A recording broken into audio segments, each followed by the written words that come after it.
Welcome to சுடர் கருணை பிரகாசம் சேனல். வாங்க பூசணிக்காய் மோர்க்குழம்பு எப்படி எளிமையாக செய்யலாம், எப்படி டேஸ்ட்டாக செய்யலாங்கிறத இன்றைக்கி நம்ம பார்க்க போகிறோம். மோர்க்குழம்பு பல பேருக்கு தெரியும், சில பேருக்கு தெரியாது. மோர்க்குழம்பு வந்து வெண்டைக்காயில் செய்யலாம், பூசணிக்காயில் செய்யலாம். ரொம்பவே நல்லாயிருக்கும் இந்த மோர்க்குழம்பு. வாங்க அது எப்படி செய்யலாங்கிறத பார்க்கலாம். இதுக்கு வந்து வெண்பூசணின்னு சொல்லுவாங்க. வெள்ளைக்கரில் திஷ்டிக்கெல்லாம் எடுப்பாங்கள்ல, அந்த பூசணிக்காய் தான் நான் எடுத்திருக்கேன். அது வந்து நல்லா தோலெல்லாம் சீவிட்டு இந்த மாதிரி விதையெல்லாம் எடுத்துகிட்டு கட் பண்ணி வச்சுக்கோங்க. இதை குக்கரில் போட்டு ஒரு 2 விசில் விட்டு எடுத்துக்கோங்க. அப்போ தான் ரொம்பவே நல்லாயிருக்கும். அந்த தண்ணியோடு வச்சுக்கோங்க. மஞ்சத்தூள் போட்டு கூட வேக வைக்கலாம். நான் இன்றைக்கி சும்மா தான் வேக வச்சுருக்கேன். இதுக்கு ஒரு தேங்காய் மசாலா அரைக்கணும். ஒரு 1/4 மூடி தேங்காய், 1 டீஸ்பூன் ஜீரகம், 2 பச்சை மிளகாய், ஒரு 2-3 துண்டு இஞ்சி, 1 டேபிள் ஸ்பூன் துவரம்பருப்பை ஒரு 1/4 மணி நேரம் ஊற வச்சுட்டு இந்த மாதிரி அரைச்சி எடுத்துகிட்டு வந்துடணும். இப்போ கடாயில் எண்ணெய் ஊற்றிக்கலாம். கடலெண்ணெய் ஒரு 2 டேபிள் ஸ்பூன் ஊற்றிக்கிறேன். வெந்தயம் 1 டீஸ்பூன் போட்டுக்கோங்க. மோர்க்குழம்புல வெந்தயம் தாளித்து போட்டால் ரொம்பவே வாசமாக இருக்கும். 1 டீஸ்பூன் கடுகு சேர்த்துக்கோங்க. அது நல்லா பொரியட்டும்.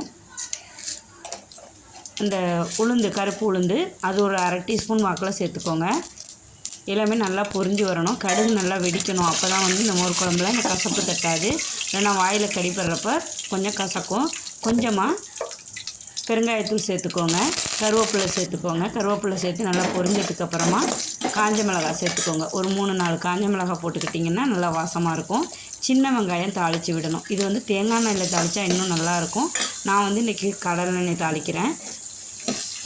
நல்லா ஒரு கைப்பிடி அளவுக்கு சின்ன வெங்காயத்தை நல்லா நைஸாக கட் பண்ணி போட்டுக்கோங்க. ரவுண்டாக தான் கட் பண்ணியிருக்கேன். நல்லா மெல்லிஸாக இருக்க மாதிரி கட் பண்ணி நல்லா வதக்கி விட்டுக்கோங்க. இந்த வெங்காயம் வந்து நல்லா வதங்கிடணும். ஏன்னா குழம்பு வந்து ரொம்ப நேரம்லாம் ஒன்றும் கொதிக்காது. ஏற்கனவே காயெல்லாம் வேக வச்சுட்டோம். அதனால் இந்த வெங்காயத்தை ஓரளவுக்கு வதக்கி விட்டுருக்கணும். ஒரு 75% வதக்கி விட்டதுக்கப்புறம் நம்ம தாளித்து கொட்டினோன்னா அதில் இன்னும் கொஞ்சம் நேரம் வேகும். கொஞ்சமாக மஞ்சத்தூள் சேர்த்துக்கலாம். இதிலே வதக்கி விட்டுட்டால் அந்த மஞ்சத்தூள் வாசனை வந்து போயிடும். கொதிக்கும்போது அந்த பச்சை வாடை இருக்காது. இந்த பச்சை வாடை போகிற அளவுக்கு நல்லா வதக்கிக்கோங்க. எல்லாத்தையும் ஒன்று சேர்த்து வதக்கிக்கோங்க. இப்போ தாளிப்பு அவ்வளோதான். இப்போ வந்து நம்ம வேக வச்சுருக்க பூசணிக்காய் நல்லா 2 விசில் விட்டாலே போதும். இல்லைன்னா உங்களுக்கு 3 விசில் நல்லா முத்தி போன காயாக இருந்தால் 3 விசில் விடுங்க. நல்லா இந்த மாதிரி கலந்து விட்டுட்டு இப்போ மசாலாலாம் நம்ம ஒன்று ஒன்றா சேர்க்கணும். அரைச்சி வச்சுருக்க தேங்காய் மசாலாவை இதில் சேர்த்துக்கலாம். இந்த தேங்காய் மசாலா தான் இந்த மோர்க்குழம்புக்கு வந்து நல்ல டேஸ்ட்டை கொடுக்கும். அதனால் நான் சொன்ன இன்க்ரீடியன்ஸை கரெக்டாக சேர்த்து செஞ்சு பாருங்கள். சில பேர் அரிசியெல்லாம் ஊற வச்சு செய்வாங்க, அரைப்பாங்க தேங்காவோட.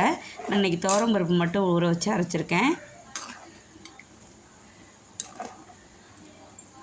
இப்படி நல்லா கலந்து விட்டுட்டு நல்லா கலந்து விட்டுருங்க. இந்த மாதிரி நல்லா கலந்து விட்டு நல்லா கொதிக்கணும். அந்த பூசணிக்காயோட அந்த அரைச்ச தேங்காய் நல்லா சேர்ந்து கொதிக்கணும்.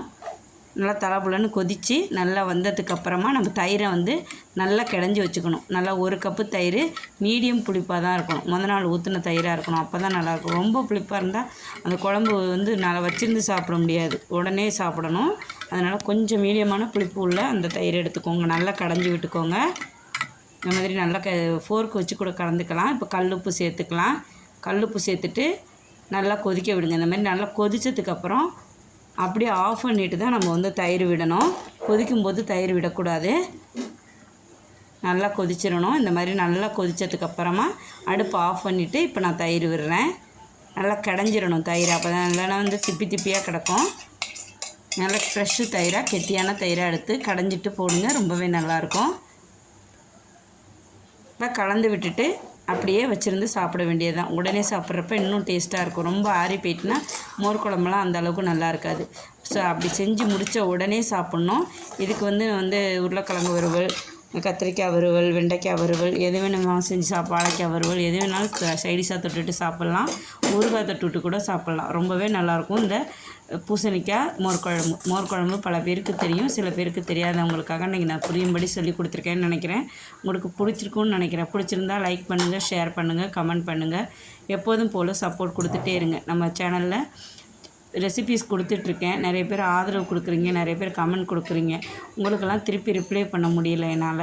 ஏன்னா கொஞ்ச நாளாக எனக்கு என் குழந்தைங்களுக்கு வந்து அடிபட்டுட்டு காலில் அடிபட்டு போச்சு. ஒரு குழந்தைக்கு இன்றைக்கி வந்து காதில் அடிபட்டு போச்சு. அதனால் வந்து என்னால் திருப்பி உடனே என்னால் ரிப்ளை பண்ண முடியலை.